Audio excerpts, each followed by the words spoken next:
In our last video, we talked about minutes of angle and how to use them at different distances so that we can change the impact of our bullet. But before we could do that, we needed to know the distance to the target. So in this video, we're going to introduce mils and how you can use those mils to estimate the range to the target. And I'm even going to show you how you can use them to hold over or hold left and right on a target to compensate for wind and gravity. Hi. I'm Ryan Cleckner with the National Shooting Sports Foundation. I'm going to take my experience as a sniper team leader and as a sniper instructor and show you what mils are and how to use them.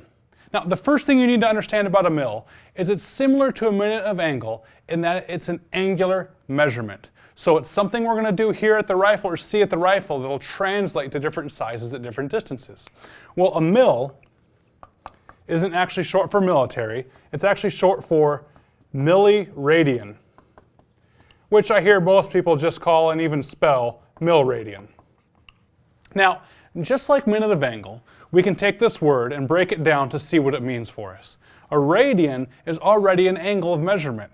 A radian is if you take the radius of a circle, which is the measurement from the center to the outside edge, and if you were to take that measurement and wrap that around the outside edge of the circle, so we'll estimate it's maybe about that long, connect the center back out to that, this angle right there, that's 1 radian. Well, milli is metric for 1,000. Think 1 meter has 1,000 millimeters inside of it. So if we divide this up into 1,000 little tiny pieces, just one of those pieces is 1 milliradian. So that small segment right there, that angle is 1 milliradian. So what it tells us is that at 1,000 units, it's going to be something that's one of those units tall. So at 1,000 yards, 1 milliradian is 1 yard tall. But also at 1,000 meters, it's 1 meter tall. Heck, even at 1,000 inches, 1 milliradian is 1 inch tall. It's always a relationship of 1,000th, and that's how it works. Now, because of that relationship, we can actually use this tool quite effectively to figure out how far targets are, depending on how they appear in our scope, big or small. So there's a formula we can use to figure out the distance to the target. What we do is we take the height of the object that we're trying to shoot at,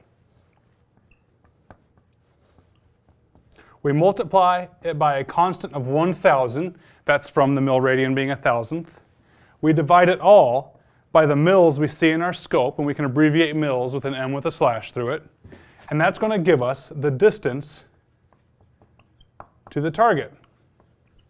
Now, an important thing to note about this formula is whatever unit of measurement we use for the height is the same unit of measurement we're going to get for the distance. So, if you're measuring the height of the object in yards, you're going to get your distance also in yards. That's important. You can't measure something in feet and expect to get meters on the other end. It's going to be the same with this formula. Well, the next question should be, how do we measure mils? Well, if you have a mil-dot reticle, you can actually look through your scope and use the mils on the reticle and just literally measure how big the object appears. Now, many mil-dot scopes are different, and really they're not mil-dot scopes because not all of them are dots, but that's what we're going to call them for here because most popular scopes that have mils on them have the dots. So this is what it's going to look like looking through your scope. And if it's a mil-dot scope, it's going to have dots spaced 1 mil apart on the reticle in all directions.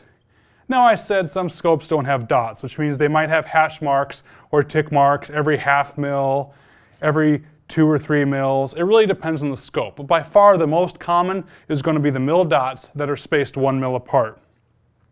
And also, if we're going to use my scope that we saw in my first video that we did on how to mount a scope to your rifle, my mil dots are actually all a certain size too. So between each dot is 1 mil. Now that's from the same spot on one dot to the same spot on another. So middle to middle, even the bottom of one dot to the bottom of the next, or the top to the top. That's all 1 mil. Now that difference matters because the actual width of the mil dots are 0.2 mils. So we can use these to stack and add on top of each other to figure something out. For example, if from the center of one dot all the way to the outside edge of the next dot, that's from the center to the center is 1 mil, plus half the width of that dot gives me 0.1. That measurement would be 1.1 mils. the inside edge of one dot to the inside edge of the next dot is actually subtracting that 0.1 from one half of it and the other 0.1 from the other half. That gives me 0.8 mils. So we can use these to get some pretty precise measurements. However, when it's in between, you're just going to have to guesstimate when you look at it if it's really 1.5 or if it's 1.6. And when you're starting to get far out there with distances, those small tenths really make a big difference. You can have a giant error between 1.4 and 1.5 mils versus 5.4 or 5.5 mils. So it's just going to take practice on your part to figure out what an actual mil reading looks like, and you'll get better with time and the more you do it. Now let's work the formula out and see how it works. Let's say we're at the shooting range, we're shooting at a target backer, a nice square target backer that's 1 yard tall. Make it easy. We look through our scope, and I see that the target backer is exactly 2 mils tall. Well, if I know the height of the object and I can see how many mils it is in my scope, I can measure the distance to it. Remember, our formula is going to be the height of the object, we're going to use it in yards, is 1 times that 1,000. We're going to divide it by the number of mils we see. The number of mils we see in the scope is 2, so it's by 2 mils. 1 times 1,000 is 1,000, divided by 2 equals 500 yards. Now, this formula and this system works because as the objects get closer to you, they appear bigger, but they do it proportionally. So if an object is twice as close, if it's half the distance away, it's going to appear twice as big. So if this same 1 yard target backer, we look through our scope and we see that it is actually, well, it's supposed to be exactly 4 mils tall. It should be twice as close since it appears twice as big. Well, we can try it. 1 times the 1,000 divided by the 4 mils is going to equal 250 yards. It works. Twice as big is twice as close.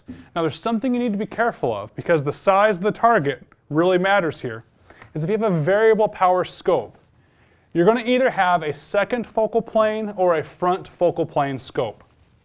What this means is the second focal plane scope, when you look through it, and you actually adjust the power, the focal planes they're talking about are how they built the scope, what plane the reticle is on. But what you need to know is when you look through a second focal plane scope and you adjust the power higher and lower, the reticle is going to stay the same size no matter what, and the image is going to get bigger and smaller behind the reticle. That right there should key you off that there's going to be a problem if you have it on high or low power and the object measures much bigger or much smaller. Even though it's staying the same distance away, you're going to get radically different distances to the target. Most scopes that have that problem are going to need to be on full power so that those dots on the reticle actually equal 1 mil. But check your scope's information because some scopes actually need to be on a certain power lower than full power. If you have a front focal plane scope, likely you know it because you paid a little bit more money for this. When you look through the scope and you turn the power up and down, both the reticle and the image get bigger and smaller together. So regardless of what power it's on, you're going to get the same reading. I just suggest having on higher power so you can actually see a little better where that reading is going to end up being. Well, let's take this and transfer over to the hunting world. You're going to need to know how far away the animal is so you know what kind of adjustment to put on your scope to shoot that distance. So let's start with something easy, and let's just assume that a pronghorn antelope at the shoulders is going to be 1 yard tall. Well, if we look through our scope,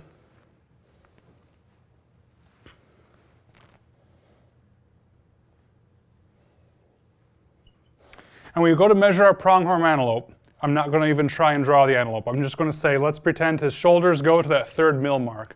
We can do a calculation to figure out how far away that antelope is. We take the height of the object that we're measuring. We're not worried about the rest of the height of the antelope, just the part that we're measuring, just the shoulders, which was that 1 yard, times that constant of 1,000. We divide it by the mils we see, and we get an answer of 333 yards. If that's within the range you feel comfortable shooting and the situation dictates, there's your distance. However, that might tell you that you need to get closer, and you can work closer to the animal and keep looking down at the animal and checking and seeing how far away you are. And as the animal appears bigger and bigger, you're going to be closer and closer. Now, you don't just have to measure from this line up, because most scopes only have 5 mil dots in one direction. So it would seem like it would be hard to measure 8 mil dots, but really it's not. You can use the mil dots on the bottom and start measuring down here and then count your way up to something you see. You don't always have to start at the center there. Well, that 1 yard antelope is pretty easy to measure. What happens when you start hunting that's something that's a different size, like let's say an elk? If we assume that in the area that you're hunting and you have a bull elk tag, and the bull elk in that area, their shoulders are an average of 57 inches high. Well, it's quite hard to take the 57 inches and figure out an easy yard calculation for that. It would be easier just to stay in inches. So I'm going to show you a formula that you can actually put inches into the formula, and instead of getting inches out like normal, I'm going to show the way to do inches in and get yards out, which is actually going to be something helpful for you. For this special inch formula, we're still going to take the height. I'll go ahead and label it now in inches. We're going to multiply it by a new number. That new number is 27.77. I arrived at this number by taking 36, the inches in the yard, and dividing it into 1,000 to get this number. Divide all this by the mils you see, and you'll end up getting the distance in yards, which is something you can actually use to calculate what you need to do to hit a target that far away. So let's try this new formula out. We're out there elk hunting, we see the elk, we're not quite sure the distance the elk is. We double check to make sure our scope is on the right power so that the mils are actually going to work. We look through our scope, and again, I'm not even going to attempt to try and draw an elk. I'm just going to tell you that his shoulder that you estimated at 57 inches high measures right at the 5 mil mark. Well, let's try the formula. We end up having 57 inches times 27.77 divided by the number of mils that we see, which is 5. That's going to give us our distance in yards. Well, for that, I'm going to need a calculator. So I'm going to take the calculator out. 57 inches times 27.77. Divide that by the 5 mils, and we get a distance of 316 yards away. Now, you may not have a calculator with you in the field. You can if you want, but you may not have one with you. So you may not be able to do these calculations on the fly. So I recommend doing a couple things. One is I recommend getting good at estimating the distance without using mils at all. Whenever you practice looking at something and figuring out how far away it is, I challenge you to get away from the rifle and look with your naked eye and see how far away the rifle is, or the object is. There's a school I went to in the military that used to be called SOTIC, the Special Operations Target Interdiction Course, which I believe now goes by the name just Special Forces Sniper School. It's a lot simpler. There was a big section of that course where we were graded on our ability to range estimate, and it wasn't just with milled out reticles. They would take us, and on multiple times for grade, just have us look at an object out there, ask us how far it was, and we were graded within a certain percentage if we can get that distance estimated from 745 yards away. Well, what that did is that trained us to get better at just seeing with our eye what a certain distance looks like. And if you do the same thing, it's actually going to help you do this a lot better. Because if you can look at something and see that it looks about 300, and you do your calculations and you end up with 800, you know something's wrong and you can try it again. Or if you don't have time to do the calculations and don't have the milled out reticle on the scope you have that day, you're still going to get a whole lot better at seeing what different things look like at different distances. The other trick you can do to keep from having to have a calculator with you is do a little bit of pre-planning before your hunt. What I mean is, if we're going to assume that the 57 inches is what we're going to use, you can just make a card up at home for 57 inches. I just label it right at the top so you know. And then you can work out that calculation at different mil readings and see what the distance is going to be. So you can start at maybe, let's say 1 mil. You can work the calculation with 1 mil and write down the distance. And you can do that for 1.5, 2, 2.5, and so on, or whatever increment you want to, all the way up to maybe, let's say 8 mils. And you can work out all these numbers all the way across, and you would know the distance in yards all the way down.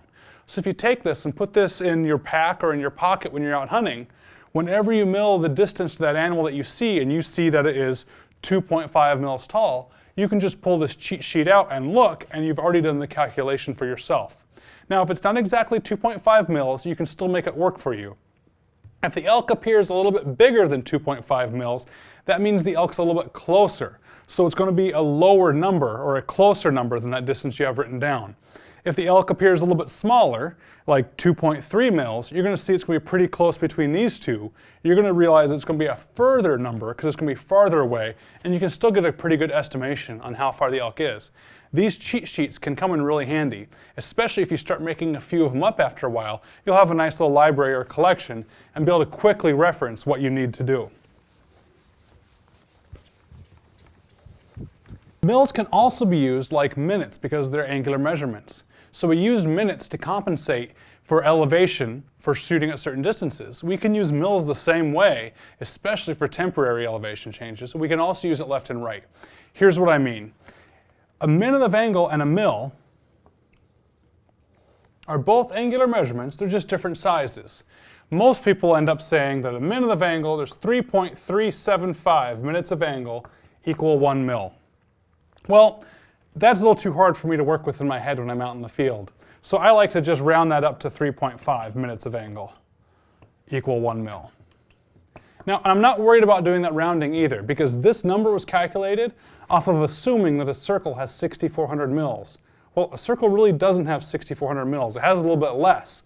We rounded that number up in the first place to get this number. So the true number is somewhere around the 3.4 range, but the point of the story is this isn't necessarily precise either, so I like just using whatever I can to make it quicker and simpler for me when I'm out at the range.